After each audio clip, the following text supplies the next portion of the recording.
세 번째 주제로 넘어가도록 하겠습니다. 세 번째 주제는 지식인과 민주화, 한국과 태국의 비교 연구라는 주제로 이정우 고려대학교 정치외교학과 박사과정 선생님께서 발제 진행해 주시도록 하고요. 발제 끝나고 이어서 우리 김상민 선생님과 김진원 선생님 두 분의 토론 진행하도록 하겠습니다. 발제는 한 20분 정도가 편집되게 부탁드리겠습니다. 네. 안녕하세요. 예, 소개받은 고려대학교 정치의학과 박사과정의 이정우라고 합니다. 여기 역사학자 두 분이 이렇게 계시는데 저 혼자 사회과학을 하는 사람으로서 이렇게 앉아있게 돼서 조금 송구스럽기도 한 측면이 있습니다. 왜 그러냐면 사회과학은 일반적으로 이렇게 우리 선생님들처럼 뭐 자세한 사료를 이렇게 들여다보고 그래서 정말 이것이 어떻게 일어났는가 혹은 어떤 요인이 이런 영향을 미쳤는가 이런 것보다는 어떤 문제에 대해서 이 문제가 왜 벌어지게 됐고 그래서 이걸 설명할 수 있는 게 무엇인가 라는 목표를 가지고 연구를 주로 합니다. 그래서 좀 이 현상을 이제 설명하기 위해서 너무 일반화된 문장을 가지고 여러분들 중간에 보실 수 있는 것처럼 이제 가설이라는 이름으로 이제 좀 단순화하는 그런 측면이 있죠. 그래서 우리 역사를 공부하시는 선생님들 앞에서 이렇게 건방지게 일반화를 하는 문장을 이용을 해가지고 우리 김준혁 선생님의 사례를 설명하게 된 그런 무례함을 우선 좀 용서를 일단은 좀 구하려고 합니다. 사실 제가 김준혁 선생님 이 발표를 준비를 하면서 군부 아래에서 시위가 있었던 사례, 그러니까 학생들의 그런 시위가 있었던 사례가 어디 있나를 한번 살펴봤습니다. 그렇게 살펴봤더니 권위주의에도 아주 여러 가지가 있으니까 그 군부의 한정에서만 말씀을 드리면 1930년대에 브라질이 있었고요. 그리고 1970년대 여기 태국이 나와 있고 그리고 우리나라 1980년대 한국이 있습니다. 그 이외에 권위주의 사례를 든다면은 1980년대 필리핀 그리고 최근에 와서 이제 2010년대 후반에 헝가리의 예시를 들 수 있을 것 같은데요. 근데 이제 제가 한국과 태국을 비교하기로 하는 것은 우선 첫 번째는 태국에서 군부였음에도 불구하고 역시 그 대학에서 김준혁 선생님과 같이 주목받을 만한 그런 어쨌든 지도자 역할을 하는 그런 교수가 있었다는 공통점이 하나가 있고 그 두 번째는 역시 군부 정권으로서 그 한국과 동일한 그런 조건이 있었다는 지점 때문입니다. 근데 다른 것 같은 경우에는 애초에 그런 지도자가 나타나지 않았거나 아니면 군부가 그런 그냥 무차별적으로 그냥 학살해버리는 약간 브라질 같은 경우에는 그런 식으로 일단 끝났기 때문에 그래서 지역적인 가까운 프록시미티의 문제도 그렇고 그래서 그것을 생각을 해봤을 때 한국과 태국을 비교하는 것이 아무래도 좀 좋겠다라는 생각을 했습니다. 그래서 한국의 입장에서 보게 되면 김준혁 선생님의 리더십은 굉장히 특수한 사례입니다. 왜냐하면 권위주의 하에서 학생을 보호하면서 아까 우리 김영춘 선배님께서 설명해 주신 것처럼 학생을 이렇게 최대한으로 보호하려고 하면서 권위주의에 저항을 할 수 있었던 지식인의 등장은 정말 특수한 사례라고 볼 수 있을 텐데요. 근데 이제 태국 같은 경우에는 그런 지식인들도 나타나긴 했지만 결국에 1976년도에 학생 40여 명이 이제 학살되면서 군부에 의해서 학살되면서 이제 그 일이 좀 비극적으로 끝나게 됩니다. 물론 제가 태국의 사례를 좀 편의성의 측면에서 실패라고 그렇게 담기는 했지만 어쨌든 태국의 사례도 똑같이 민주화를 위한 어쨌든 운동으로 지금까지도 영향을 미치고 있는 그런 측면이 있기 때문에 좀 편의적으로 어쨌든 그런 단어를 선택했다 이런 지점에 대해서는 좀 저 스스로도 좀 부끄럽게 생각하고 있습니다만 어쨌든 그렇게 사용을 했습니다. 그래서 비슷한 어쨌든 군부 정권이었고 같은 지역이고 그리고 같은 지도자들 격의 그런 교수 혹은 지식인이 있었음에도 불구하고 왜 어떤 곳에서는 학생들을 이렇게 보호할 수 있는 그런 권위주의 정권에 대한 저항이 가능했는데 어느 곳에서는 왜 가능하지 않은가 이것이 연구 질문이다라고 저는 말씀드릴 수 있을 것 같습니다. 그래서 지금 영향을 미치고 있는 변수 같은 경우에는 주로 미국이나 아니면 반공 이데올로기 당시의 변수가 있을 것 같고요. 그리고 두 번째는 정말 학교에서 그 김준혁 선생님 혹은 제가 이제 보려고 하는 태국 탐마사 때의 그 4년 탐마사 교수라고 이제 그 교수가 당시 총장이었습니다. 그래서 그 교수들을 학교에서도 정말 일관성 있게 지지를 했는가 이 지점이 또 있을 수가 있을 것 같고요. 그리고 이제 세 번째는 제가 이제 지적하려고 하는 권위주의의 정권의 특성이다라고 하는 그런 지점이 있습니다. 그래서 미국 같은 경우에는 일단 1985년도에 그 고르바초프가 등장하기 이전의 시기이고 해서 저는 우선 미소의 대립 관계 자체가 애초에 해소된 시기가 아니었기 때문에 그래서 반공 이데올로기의 영향 혹은 미국의 영향은 어쨌든 상수와 같이 계속 어쨌든 일정 똑같이 지속되고 있었다라고 그렇게 일단은 전제를 하는 측면이 있습니다. 그리고 두 번째는 그 여러분들 중간에 제가 이제 그 발표문으로 보면은 31페이지에 보면 서진영 선생님의 그 회고를 제가 그 인용을 하면서 말씀을 드리는데 서진영 선생님 같은 경우에는 어쨌든 당시 학생처장으로서 우리 김준영 선생님을 굉장히 많이 그 뭐랄까 어쨌든 지지를 하고 또 아까 뭐 얘기했었던 그런 교무 정확한 용어가 기억이 안 나네요. 갑자기 교무 어쨌든 그 교무회의 교무처장이었나요? 어쨌든 그 제도를 이제 활용을 해서 어쨌든 학교 내부에서도 김준영 선생님을 굉장히 일관적으로 지지하라는 그런 움직임이 있었다라고 일단 정리할 수 있을 것 같고요. 그리고 태국에서는 산야 탐마삭 교수에 대한 학생들의 지지가 분명했고 그리고 그 일단 지금 뭐 제가 여기다가 다 그건 하지 않았습니다만 당시 탐마사 때 학살에서 이제 살아남은 사람들의 이제 증언들을 좀 살펴보게 되면 산야 탐마삭 교수의 그런 그 활동들에 대해서 어쨌든 굉장히 높은 지지율을 보이고 있었던 것으로 그렇게 파악했습니다. 그래서 이제 제가 이런 그 다른 요인들이 똑같을 때 이제 가설로 이제 제가 그가 설명하는 요인으로 지적을 하는 것이 바로 권위주의 정권의 특성입니다.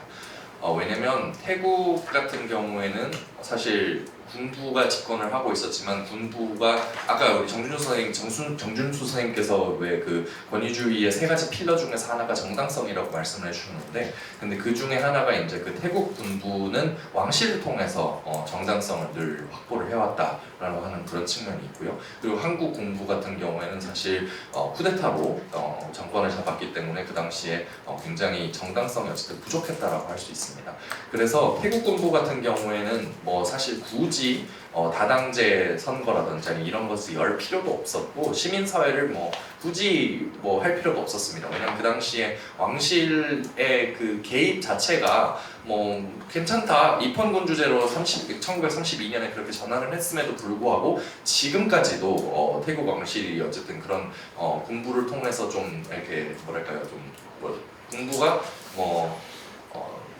정치에 개입이죠. 정치에 개입하는 것이 너무 당연하다. 약간 이런 식으로 생각하는 사람들도 어쨌든 지금도 존재하고 있습니다. 그래서 어쨌든 좀 그런 그런 어쨌든 태국 같은 경우에는 뭐 군부가 어쨌든 왕실을 통해서 정당성을 확보를 하고 있고 대신에 이제 한국 같은 경우에는 정당성이 그만큼 약하기 때문에 이제 시민사회의 존재를 이렇게 인정할 수밖에 없는 그런 상황의 정당성 을 가지고 있었다라고 그렇게 볼 수 있을 것 같습니다.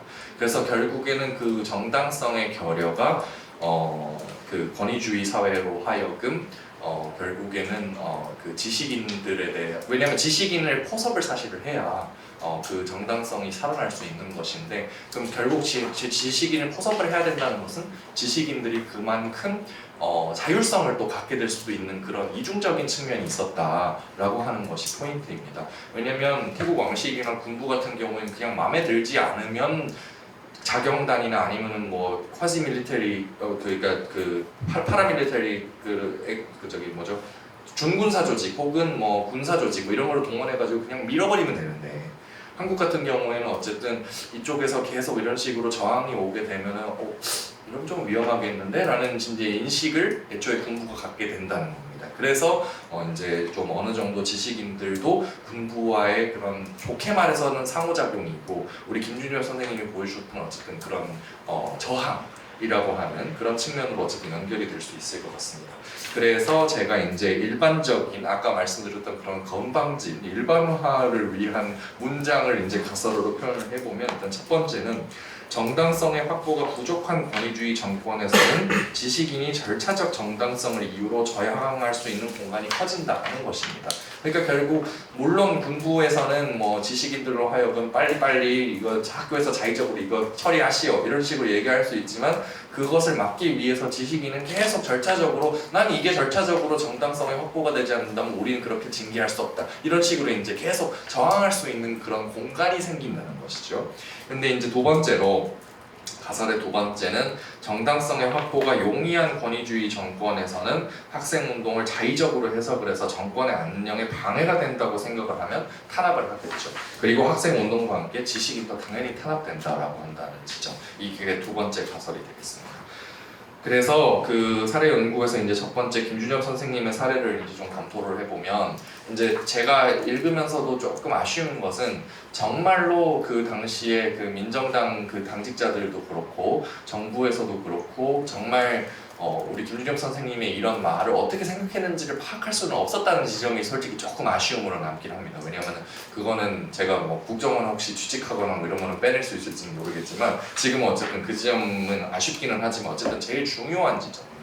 김준엽 선생님은 그 당시에 아까도 언급했던 어쨌든 총선이고 선거가 있을 것이기 때문에 당국이 나를 건드리지 못할 것이다라고 하는 인식을 하셨다는 게 일단 분명한 게 하나가 있고요. 그 두 번째는 선생님도 계속 아니 애초에 재판 결과도 나오지 않았고 혹은 그런 법적인 절차가 지금 진행이 되지도 않았는데 이걸 하라는 게 말이 되느냐?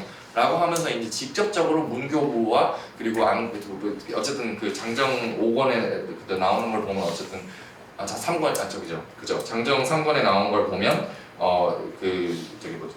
어쨌든 그 직접 문교부나 아니면은 그 민정당 당직자들과 이렇게 고위 관계자들과 이렇게 얘기를 하면서 좀 이런 식으로 이제 조정을 하실 수 있었다 이런 측면이 있었던 겁니다. 그리고 이제 그 다음으로 산야 탄마삭 총장의 사례를 좀 보게 된다면 사실 탄마사 때가 좀 중요한 이유는 1960년대 태국 최초로 총학생회가 생긴 곳이기도 하고 그리고 이제 그때 이후로 계속 학생 운동의 상징이 된 곳입니다. 그래서 이번에 이제 이거를 살펴보게 되면서 진짜로 학생들이 산야 탄마사 교수를 어떻게 지지를 했고 그래서 그것이 지금까지도 어떤 영향을 미치고 있는지를 좀 잘 살펴볼 수 있는 기회가 되었는데요. 다만 이제 아까 말씀드린 그 한국에서의 사례와 같이 산야 탄마삭 사례를 살펴보면서 아쉬운 점은 산야 탄마삭 교수도 2001년에 작고를 했는데 근데 아직까지도 그 엘리트층이나 교수층에서는 나라에서 탄압받을 것을 좀 우려를 해가지고 지금까지도 그 회고록을 남겨놓진 않았습니다. 그게 조금 아쉬운 지점으로 남아 있어요. 근데 다만 이제 산야 탄마삭 교수 같은 경우에는 그러니까 73년도에 탄마사 때에서 시위가 일어나가지고 그때 군부 정권이 일단 무너집니다.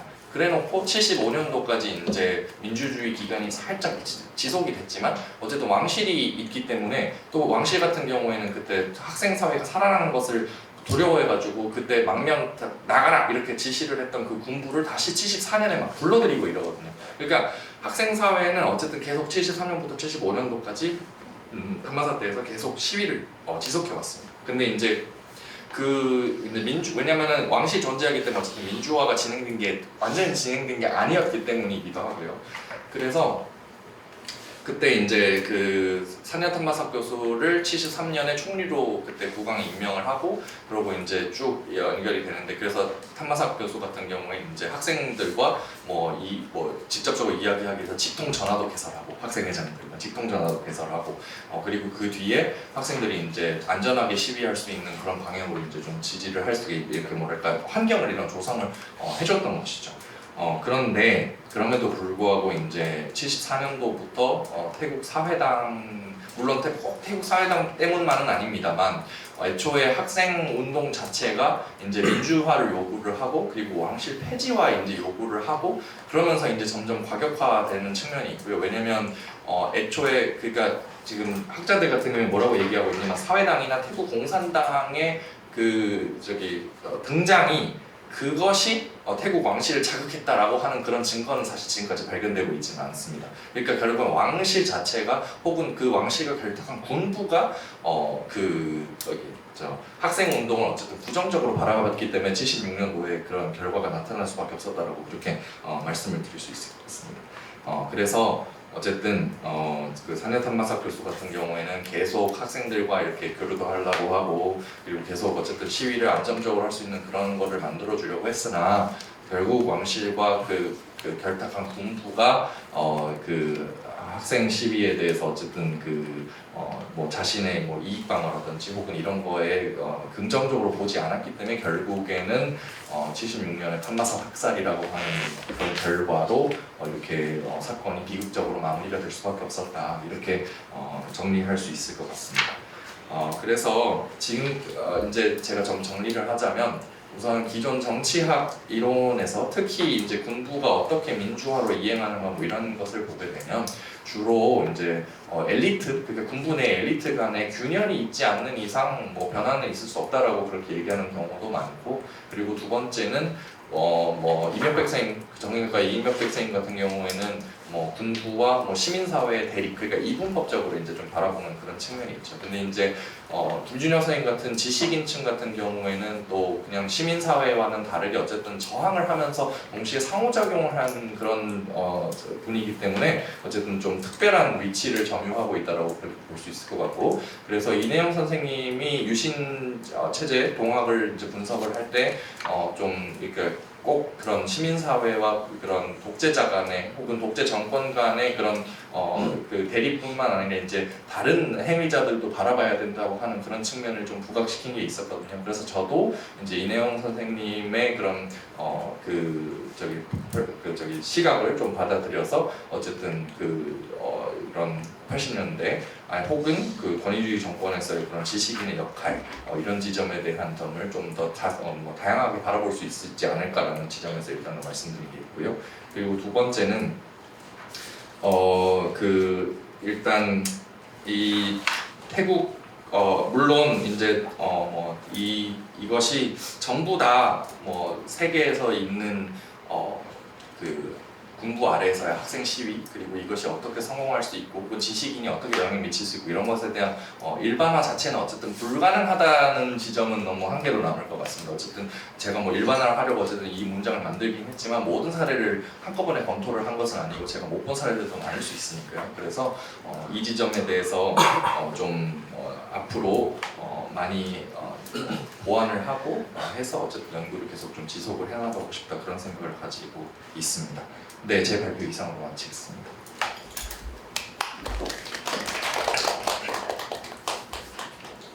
네, 발제 감사합니다. 그래서 앞에 두 분 발제해 주신 건 사학과 역사적인 입장에서 이제 김준혁 선생님을 이렇게 조명하는 발제였다면, 이번에는 이제 정치 외교학적 측면에서 김준혁 선생님에 대한 좀 더 입체적인 접근을 할 수 있는 발제가 아니었나 저는 개인적으로 그런 생각이 들었고요. 특히 이제 태국에 대한 그 사냐 탐마사 교수님과의 비교를 통해서 특히 이 김준혁 선생님의 역할과 위치에 대해서 좀 더 재조명하지 않았나, 그러한 의의가 있지 않나라고 생각이 들고요. 또 자세한 거는 우리 또 토론에서 진행하려고 하는데요. 김승민 선생님, 그 다음에 김진 선생님 두 분 토론 예정이 되어 있는데, 먼저 김승민 선생님 5분 정도 토론 부탁드리도록 하겠습니다. 네, 안녕하세요. 한국사 석사과정 수료 김승민입니다. 토론문은 준비된 거 간단하게 읽는 식으로 하겠습니다. 본 연구는 한국의 김준혁과 태국의 사냐 탐사색 사례를 비교 검토하여 지식인이 민주화에 미치는 영향을 살펴보았습니다. 이때 한국과 태국 사례에서 주요한 차이점으로 지적된 것은 권위주의 정권의 정당성 여부인데, 이에 따라 연구자는 전두환 정권은 정권의 정당성이 부족하여 지식인의 활동 범위가 늘어난 반면 왕권의 기반에 정당성을 확보했던 최국 정권에서는 지식인의 활동 범위가 협소했다고 적고 있습니다. 이를 통해 본 연구는 권위주의 정권의 정당성과 민주화에 지식인이 끼치는 영향의 관계를 드러냈는데, 본 토론자가 정치학도가 아니기 때문에 발표문은 오독했을까 걱정되기는 하나 토론자의 소임을 다하기 위해 들었던 생각을 거칠게나마 말하고자 합니다. 일단 첫 번째로 한국과 태국에서 고려대와 탐마대의 위치를 좀 생각해볼 필요가 있지 않을까 하는데요. 본 연구는 한국 고려대의 총장이었던 김준혁, 태국 탐마사대의 총장이었던 사냐 탐마사를 지식인의 사례로 설명하고 있습니다.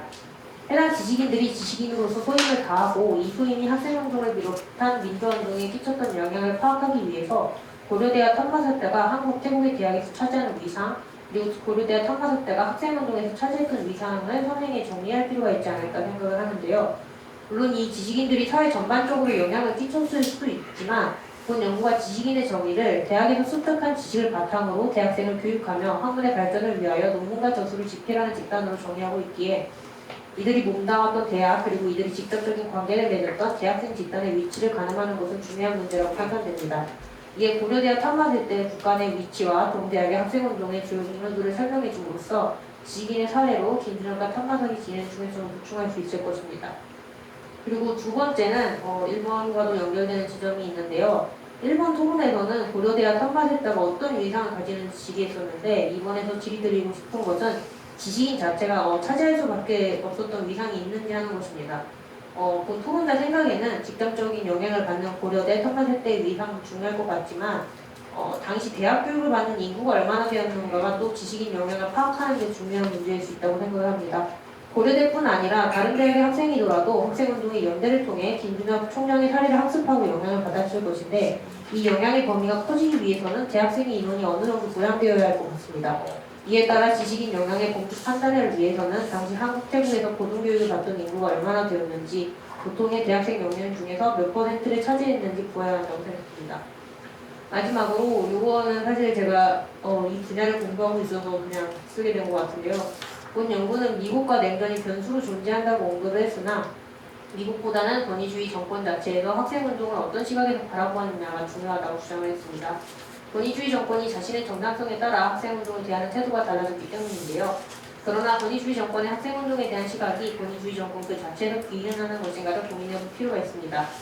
권위주의 정권의 학생운동에 대한 태도가 미국의 압박에 따라 달라질 가능성이 있는데 저는 김대중 사례가 이를 방증한다고 생각을 합니다. 카터 행정부보다 반소련 정책을 추진했던 레이건 행정부가 취임하며 쿠데타로 권력을 장악한 전두환 정권과 김대중 사형 문제를 논의했었는데 이처럼 미국의 압박에 의해 권위주의 정권의 민주화운동, 학생운동에 대한 태도가 달라질 여지가 있기에 이를 중요하게 봐야 된다고 생각을 했습니다. 그리고 또 이를 통해 판단하건대 정당성이 없는 권위주의 정권의 경우 냉전 질서의 영향을 더 강하게 받았다고 볼 수 있지 않을까 하는 생각이 들었고 또한 본 연구에서 언급한 태국의 사례에서 제가 보기엔 사회당과 우익의 대립이 격심했던 것으로 보이는데 이에 권위주의 정권의 정당성을 부장해주는 국외의 존재를 좀 간과하기 힘들지 않을까 생각했습니다. 네, 이상입니다. 네, 발제 감사합니다. 이어서 우리 김진원 선생님 발제 듣도록 하겠습니다. 네, 안녕하십니까. 토론을 맡은 정치경과 박사과정 김진원입니다. 토론에 앞서서 이제 김준혁 선생님 상장 교체를 드리는 이유가 깊은 자리에 토론자로 초청해 주셔서 네, 감사한 마음입니다. 일단 주시하다시피 이제 여기 아연도 선생님께서 수립하신 곳이고 정경관 건물도 이제 총장 시절에 이제 선생님께서 설립하신 걸로 알고 있는데 그래서 이제 그곳에서 이제 세미나도 하고 공부도 하고 있어서 깊게 느껴지는 것 같습니다. 이러한 뜻깊은 자리에서 토론하게 된 원고도 저 매우 인상 깊었습니다. 토론자가 생각하기에 본 원고는 원고 작성의 취지와 저자의 전공 그리고 이제 저자의 연구 관심에 3박자가 잘 어우러진 연구라는 인식을 받았습니다. 우선 김준현 선생의 상징을 기념하고 그 정신을 기리는 취지의 세미나에 발표한 원고이기 때문에 그 선생님의 일대기와 민주화에 대한 기여가 잘 드러나면 좋을 것이고 그리고 그것을 드러내는 방식이 선생님의 일대기나 단편적 사례에 대한 서술이 아니라 저자의 전공인 정치학의 시각에서 권위주의 체제의 정당성에 대한 이론, 개념 등 기존 논의를 활용하고 그 가설 및 검증을 시도한 점을 높이 살 수 있을 것 같고 마지막으로 저자의 연구도 관심 지역인 동남아시아 지역 국가인 태국의 민주화 사례를 살펴봄으로써 이제 논의를 더욱더 구체적이고 풍부하게 했다는 인식을 받았습니다.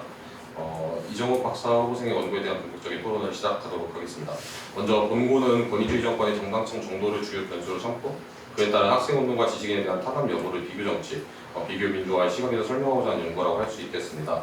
본고에 따르면 발표 때는 물론 한 가지만 주로 나왔지만 두 가지 연구 질문. 첫 번째, 어떤 조건에서 지식인이 독재로부터 학생을 보호할 수 있는가와 둘째, 지식인으로부터 영향을 받은 학생운동이 민주화로 이어지는 조건은 무엇인가? 라는 질문을 던지고 있으며 이러한 질문에 답하기 위해서 한국과 태국의 학생운동 사례를 비교하고 있습니다. 나머지 연구에 대한 그 요약은 앞선 토론자분께서 잘 말씀 주셔서 준비해왔지만 제가 생략하겠습니다. 본고의 흥미로운 점이면서 다소 아쉬운 점, 그러면서도 가능성이 엿보이는 지점은 지식인의 역할 혹은 지식인의 역할의 가능성을 민주화의 독립 변수로 보는다 엄명히 본고에 많이 등장을 하지만 실상 본고에서는 지식인의 역할 혹은 지식인의 역할의 가능성을 권위주의 정권의 정당성에 영향을 받는 종속 변수로 말하고 있다는 점입니다. 저자의 두 가지 연구 질문은 앞서도 언급했지만 첫째, 어떤 조건에서 지식인이 독재로부터 학생을 보호할 수 있는가와 둘째, 지식인으로부터 영향을 받은 학생운동이 민주화로 이루어지는 조건은 무엇인가인데 이 중 첫 번째 연구 질문에 대한 논의가 논의의 대부분을 차지하고 있습니다. 두 번째 연구 질문에 대한 논증은 다소 부족해 보이고 연구 말미의 한계점에서도 잘 식별되지 않는 것 같습니다. 저자가 제시한 두 가지 가설인 가설 1번 이제 정당성의 확보가 부족한 권위주의 정권에서는 지식인의 절제적 정당성을 이유로 정할 수 있는 공간이 커진다. 가설 2번 정당성의 확보가 용이한 권위주의 정권에서는 학생운동을 자기가 해석하고 탄압하고 지식인도 탄압된다. 라는 가설도 사실은 권위주의 정권의 정당성에 따라서 지식인의 활동이 가능하거나 수월하거나 탄압된다거나 라는 주장을 검증하기 위한 가설이지 그리고 이제 두 번째 연구 질문에 대한 논증이라고는 할 수가 없을 것 같다는 생각이 들었습니다. 이러한 점이 이제 그래서 드러나는 부분이 있는데 일례로 이제 김준현 선생님의 사례 탐구 말미에 김준현 선생님의 학생을 위한 노력은 권위주의 정권 하에서 학생을 보호하면서도 동시에 학생운동에 많은 자극을 주는 사회였고 학생운동은 민주화에 중요한 역할을 했고 결국은 한국은 민주화를 이행할 수 있었다라는 이제 주장이 이제 펼쳐지고는 있는데 이 세미나나 원고의 취지에 대한 저자의 고민과 의도가 전해지기는 하지만 오히려 제 생각에는 저자 본인의 가설에 대한 입증을 논의의 중점에 그냥 두고 너무 좋은 논의이기 때문에 그에 대한 대표적인 사례로서 김준현 선생님의 사례를 제시하는 그런 이제 방식이었다면 어떠한 그 선언적 진술, 예를 들면 여러 요인 중 무엇이 민주화를 이끌어내는가에 대한 의견이 있지만 학생사회가 중요했으면 아무도 부정할 수 없으며 학생사회 운동에 김준현 선생님의 협상 또한 아무도 부정할 수 없다 같은 약간 이런 선언적 지들들은 오히려 할 필요가 없어지지 않았을까, 오히려 더 논의도 빛나고 이 선생님의 사례도 빛날 수 있는 방법이지 않았을까라는 생각이 듭니다. 물론 이제 지면의 한계나 세미나의 취지 등을 고려했을 때 이제 이해가 가지만 만약에 본고가 권위주의 정권의 정당성에 따른 민주화에서의 지식인의 역할의 행태, 정도 이런 것들을 집중적으로 분석한 논문이었다면 제가 비교 민주화나 권위주의를 집중적으로 연구하고 공부한 학생은 아니라서 조금 조심스럽게 하지만 매우 조심스럽습니다. 매우 조심스럽지만 저의 일천한 경험 안에서는 기존 연구를 찾아보기 어려웠고 흥미로운 연구가 되었을 거라고 생각이 듭니다. 만약 권위주의 정권과 지식인들의 민주화를 위한 행동이 권위주의 정권의 정당성에 많이 영향을 받는다는 논의를 다루고자 한다면 다음과 같은 점이 보완되면 좋겠다고 생각이 드는데요. 시간 관계상 짧게 말씀드리면 첫 번째 이제 저자의 이제 사고 과정이 생략되어서 제시된 부분이 다수 있어서 논리적 구조나 주장의 근거가 명확하지 않은 부분이 간혹 등장하는데 예를 들면 가설 1에 대한 설명 중에서 폭력적으로 권위주의 정권에 협력할 가능성이 크다. 하지만 권위주의 정권의 약점을 이용하여 충돌하는 지식인이 출현할 가능성도 크다와 같이 유추에 따른 주장 혹은 상반된 의견이 존재하는 주장이 내용상 필요하다고 느껴지신다면 물론 저는 이제 읽으면서 이해를 했습니다만 그 간략하게 해당 주장으로 이어진 사고의 과정, 유추의 과정이 서술되었으면 좋겠다는 생각을 했고 또 지식인이 이제 꼭 정권에 저항하기만 한 것이 아니라 이제 수능하기도 하거나 수능을 넘어서 이제 적극적으로 동조하는 그 행태를 반대 사회로 같이 설명하시면 어떨까 추후 연구에서 라는 이런 생각을 했습니다. 그 연구에서 언급했지만 이제 저희 헝가리 사례도 있을 것 같고요.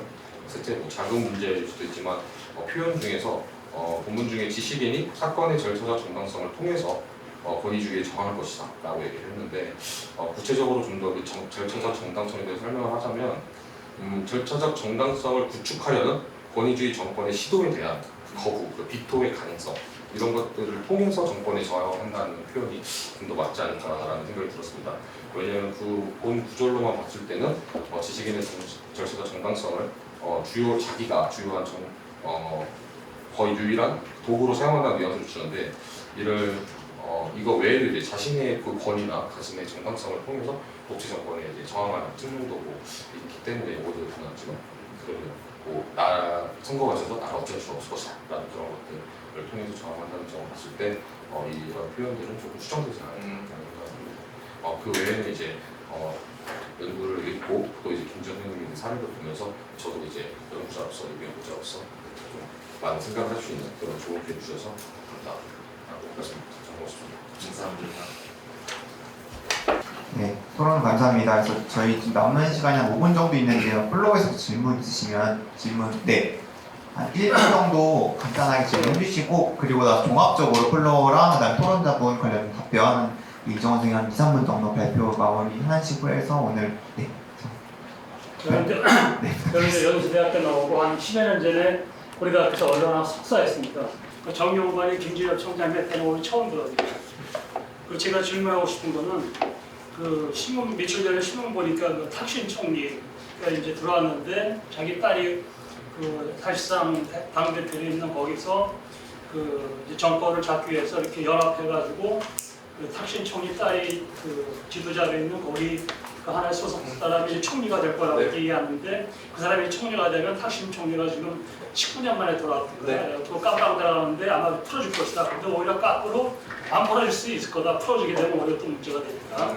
그래서 제가 옛날부터 궁금한 거는 우리나라는 이제 김영삼 대통령이 벌써 한 30년 됐다고 지금 계산해 보니까 태국이라는 그래도 동남아시아에서 좀 발전된 국가인데 우리나라 같은 경우는 군부 시대가 이제 올류 혁명 세력하고 그다음에 이제 전두환 대와 하나가 돼갖고 이제 복제를 했는데 도대체 그 태국에서는 군부가 어떤 우리나라처럼 그런 세력들이 있는지 그다음에 지금 보면 태국은 뭐 태국 그 왕실에 대한 존경이 강하고 또 역시 탁신가에 대한 존경이 상당히 세다고 며칠 전에 조사를 보니까 나와 있더라고요. 그래서 그 군부 그다음에 그 정당 그다음에 왕실의 삼각관계, 역학관계에서 이제 총리가 결정 들어가는데 그런 어떤 역학관계가 깨질 가능성은 없는지 그 두 가지 군부의 실세는 어떤 사람들이 주도하고 좀 물어보고 싶습니다. 저기 답변 이제 저도 잠깐만 네, 한 번에 하시면 좋을 것 같습니다. 저는 이제 말씀했을 때 지금 제목 같은 경우는 지금 지식인과 민주화로 갔거든요. 그래서 지식인을 지금 독립 변수로 두고 그다음 민주화를 지금 종속 변수처럼 둔 것 같은데요. 이랬을 경우에는 지식인이라 그럼 지식인의 어떤 차이점이 있어야 될 것 같아요. 근데 지금 말씀하실 때는 양쪽의 차이점은 없는 것 같아요. 차이점은 지금 권위주의 정권이냐 아니냐 이 부분이 차이점이고 나왔을 때 학생이 죽었다, 보호했다 이 부분인데 이걸 민주화로 볼 수 있을런지 이 부분에 대해서 보고 그다음에 가설에서 보면 지금 민주화라는 말보다는 지금 절차적 정당성이라는 말로 바꿔야 되지 않을까라는 생각이 들고요.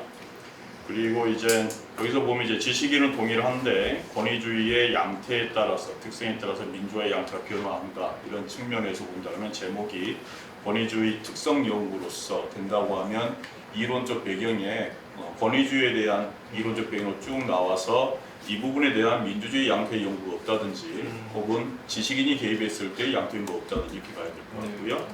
또 하나는 만약에 권위주의 정권이라는 것이 기존 연구에 의해서 증명이 된다고 하면 그러면 이제 지식인의 특성을 좀 나열해서 예를 들면 권위주의 정권에 있을 때 한국에서 나와 있는 여러 가지 이 사실들이 있고 지식인이라고 하는 김준엽 총장에 대한 여러 가지 사실이 있을 것이고 학생이 죽었거나 또 그 밖에 여러 가지 민주주의 양태가 있을 거예요. 그러니까 똑같이 태국도 한번 비교해 봤을 때 권위주의 양태가 비슷하다 그러면 여기를 동일하게 놓고 지식인 양태에 따라서 민주화의 양태가 바뀔 수 있다 그러면 하나의 권위주의 정권이라고 하는 이론에서의 새로운 이론을 뽑아낼 수 있을 것 같거든요.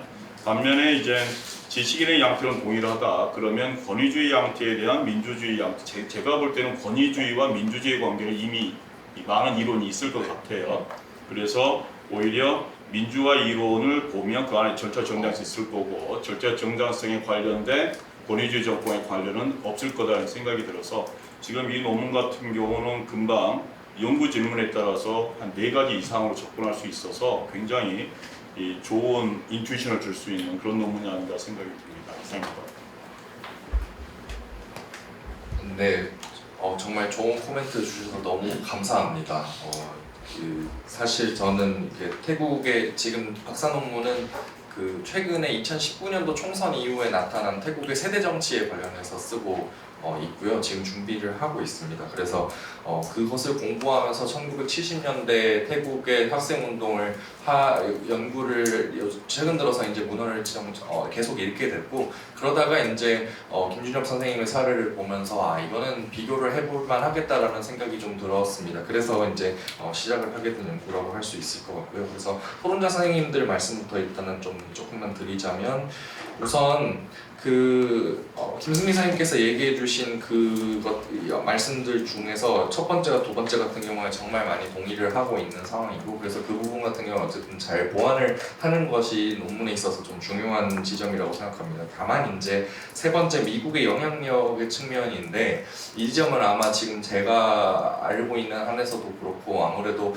직접적으로 미국이 정말 그 당시 학생 시위를 어떻게 바라봤는지 이런 사료들이 좀 부재한 거는 있는 것 같아서 그게 조금 아쉬운 측면이 있습니다. 왜냐면 1985년도 김대중 귀국과 관련한 것도 그렇고 미국이 정말 미친 영향은 많거든요. 그리고 그런 미국에 미친 영향을 봤을 때 아무래도 그 권위주의 정권, 그러니까 당시 전두환 정권이 미국의 영향을 굉장히 많이 받았을 것이다라고 하는 지점을 유추할 수는 있습니다.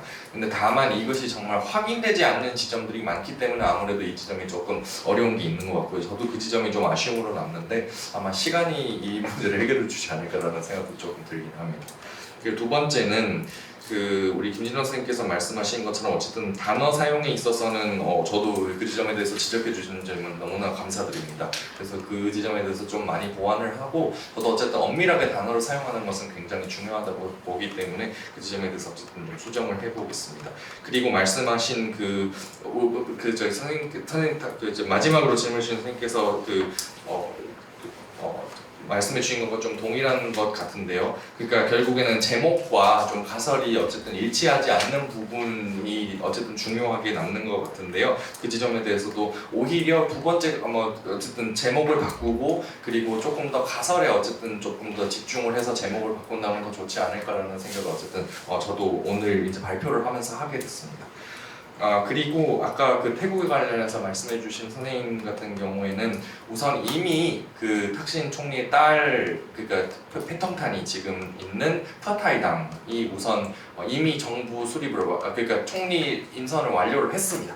그래서 그 당에서 일단 총리가 나왔고, 그리고 사실 그 당에서 총리가 나올 수 있었던 것은 군부와의 합의가 있었기 때문입니다. 왜냐면은 태국의 지금 보도들을 보게 되면 이미 그러니까 태국 지금 상원 250 그리고 하원 500명인데 그 중에 다 합쳐서 375명 이상의 투표를 받아야 총리로 인준이 될 수 있습니다. 근데 대부분의 표가 전부 다 군부의 정당 팔락다차라 그리고 루앙타이상차 이 정당들에서 지금 푸아타이당의 스레타 총리 후보를 이제 지지하는 투표가 나왔고, 그래서 군부와의 합의가 있었기 때문에 사실 푸아타이당의 스레타 후보가 총리로 인준이 될 수 있었습니다. 군부의 세력이 좀 약화돼서 서로 간에 이익이 맞았다고 그러더라고요. 맞습니다. 왜냐면 지금 사실 제1당이 된 까우클라이당 같은 경우에는 절대 군부와 타협을 할 수 없는 이유는 바로 왕실에 대한 왕실 모독법 개정, 그리고 왕실에 대한 공격을 애초에 공약으로 내걸어가지고 집권을, 그러니까 일당이 된 사례이기 때문에 그 당은 절대로 군부와 협상을 할 수가 없습니다. 근데 이제 다만 푸아타이당과 군부 정당과의 이익이 맞은 것은 일단 첫 번째, 푸아타이당 같은 경우에는 어쨌든 최대한으로 합의를 할 필요가 있었고, 왜냐하면 탁신은 어쨌든 계속 지금 거의 20년 가까이 지금 외국이 계속 나돌았던 상황이었으니까. 그래서 그 지점이 하나가 있고, 그리고 두 번째는 결국에는 까우클라이가 가지 못한 것은 어쨌든 자기들도 놓칠 위험성이 어쨌든 있었기 때문에, 그래서 군부와 당연히 손을 잡을 수밖에 없는 그런 역학관계가 있었던 것이죠. 그래서 어쨌든 지금 까우클라이 당의 대표인 피타 알린다르낫 같은 경우에는 지금 이미 그 군부에 의해서 조종당하고 있는 헌법재판소에 의해서 지금 직무가 정지된 상황이고, 그렇기 때문에 어쨌든 군부 왕실을 반하는 정당은 있을 수가 없고, 그런 정당이 있다고 한다면 어쨌든 어떻게 해서든 군부와 왕실에 의해서 당연히 앞으로도 계속 직무가 정지가 될 겁니다. 그래서 그 아까 말씀하신 삼각의 축은 좀 무너지기 어려울 수 있다. 그래서 어쨌든 이번에 푸카타이당의 스베타 후보가 이렇게 인준이 된 것은 어쨌든 그 합의의 산물이, 협상의 산물이었다, 이렇게 보실 수 있을 것 같습니다. 그리고 이제 마지막으로 말씀하신 지점에 대해서 그 말씀을 드리면, 우선 제가 조금 더 어쨌든 앞으로 그 뭐랄까요, 그런 사료들을 이렇게 쭉 보면서 정말 권위주의가 어떤 식으로 이제 뭐랄까요, 이런 지식인의 양태에 따라서 더 달라진다든지 이런 지점에 대해서는 충분히 살펴볼 수 있을 것 같습니다. 그래서 저도 선행 연구를 조금 더 보강을 하고 이렇게 한 다음에 앞으로 후행 연구를 좀 계속 진행해 나가겠습니다. 그러니까 군부를 움직이는 실세. 군부를 움직이는 실세는 사실 군부는 지금 왕실 그죠? 근데 물론 그건 왕실로부터 있지는 않지만 왜냐면 그 스스로 임명하거든요, 군부 같은 경우는. 그래서 그 내부에 하나회 같은 집단이 있을 것이다라고 그렇게 추측은 하고 있습니다만 명시적으로 나타난 것은 없습니다. 그래서 군 최고사령관과 부사령관이 주로 이제 실세가 되고 있고, 그 사람들이 사실 지금까지 총리와 부총리를 역할을 하고 있었고요. 네. 그럼 뭐 그 실세가 지네끼리 그냥 아직까지 암묵적으로 편하거든요. 네네. 저는 이렇게 딱 드러나는 게 맞습니다. 그렇지는 않습니다. 근데 이제 미얀마 군부 같은 경우에는 그런 게 그 하나회 같은 조직이 잘 드러나 있는 그런 군부의 형태이고, 태국 같은 경우에는 좀 그것보다는 오히려 조금 더 모호하게 하면서 그러니까 군부가 어떻게 보면 조금 일관성 있게 그냥 자기들 목소리를 잘 내는 형태로 어쨌든 하나로 움직이고 있다, 이렇게 보시면 되겠습니다. 저도 신문에 이렇게 나온 걸 못 봐서 하나나 이런 것처럼 딱 드러나는 게 없는 것 같아요. 네네네, 없습니다. 예. 네, 그래서 제 발표 여기까지 하겠습니다. 감사합니다. 네, 그래서 한 2시간 동안 거쳐서 1980년대 한국의 대학가 김준엽 우리 대학원장 학술회의를 진행을 했는데요. 그래서 3번의 발표와 그다음에 6분의 토론 잘 들었고, 또 이 시간 이렇게 바쁘신 가운데 참석해주신 많은 또 참석자분들께 감사 인사드리면서 오늘 저희 회의 이렇게 해서 마무리하도록 하겠습니다. 감사합니다.